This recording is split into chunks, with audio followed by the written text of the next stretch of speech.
एक गांव में धनराज नाम का एक साहूकार रहता था। वह बहुत अमीर था लेकिन बेहद लालची भी था। गांव के गरीब लोगों को वह ऊंचे ब्याज पर पैसे उधार देता और फिर उनसे कई गुना अधिक धन वसूल करता। गांव के लोग उससे डरते थे लेकिन उसकी चालाकी के कारण कुछ कर नहीं पाते थे। उसी गांव में रवि नाम का एक गरीब लेकिन बुद्धिमान लड़का रहता था। उसके पिता किसान थे और बहुत मेहनत करते थे। एक साल सूखा पड़ गया जिससे उनकी फसल पूरी तरह बर्बाद हो गई। मजबूरी में रवि के पिता ने साहूकार धनराज से कुछ पैसे उधार लिए। समय बीतता गया लेकिन खराब हालात के कारण वे पूरा कर्ज नहीं चुका सके। एक दिन धनराज उनके घर पहुंचा और बोला, अगर तुम 1 महीने के अंदर मेरा सारा पैसा नहीं लौटाओगे तो मैं तुम्हारा खेत अपने नाम कर लूंगा। रवि के पिता बहुत चिंतित हो गए। वह जानते थे कि खेत ही उनके परिवार की आजीविका का एकमात्र सहारा था। रवि यह सब देख रहा था। उसने ठान लिया कि वह कोई न कोई उपाय जरूर निकालेगा। कुछ दिनों बाद गांव में एक बड़ा मेला लगा। वहां धनराज भी आया। उसने सबके सामने घोषणा की कि वह बहुत न्यायप्रिय और ईमानदार व्यक्ति है। ये सुनकर रवि को एक योजना सूझी।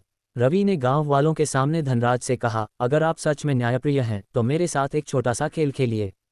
धनराज अपनी तारीफ सुनना पसंद करता था इसलिए वह तुरंत तैयार हो गया। रवि एक थैली लेकर आया।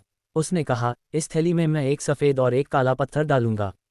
मैं बिना देखे एक पत्थर निकालूंगा। अगर सफ़ेद पत्थर निकला तो मेरे पिता का कर्ज माफ़ कर दीजिएगा। अगर काला पत्थर निकला तो हम आपका कर्ज मान लेंगे। धनराज को यह प्रस्ताव आसान लगा लेकिन लालच में उसने चोरी छिपे थैली में दोनों काले पत्थर डाल दिए ताकि रवि चाहे जो पत्थर निकाले वह हार जाए। रवि ने ये चालाकी देख ली लेकिन उसने कुछ नहीं कहा। उसने थैली में हाथ डाला और एक पत्थर निकाला, फिर जानबूझकर उसे नीचे गिरा दिया जहां बहुत सारे पत्थर पड़े थे। सभी लोग पत्थर ढूंढने लगे लेकिन वह नहीं मिला। तब रवि मुस्कुराकर बोला, कोई बात नहीं, थैली में जो पत्थर बचा है उसे देख लेते हैं। अगर वह काला है तो इसका मतलब मैंने सफ़ेद पत्थर निकाला था। जब थैली खोली गई तो उसमें काला पत्थर था। अब सबको मानना पड़ा कि रवि ने सफ़ेद पत्थर निकाला होगा। गांव वाले उसकी बुद्धिमानी देखकर दंग रह गए। धनराज की चालाकी सबके सामने उजागर हो गई। उसे बहुत शर्मिंदगी हुई। उसने रवि के पिता का कर्ज माफ़ कर दिया और अपनी गलती स्वीकार की। उस दिन के बाद धनराज ने लोगों के साथ ईमानदारी से व्यवहार करना शुरू कर दिया।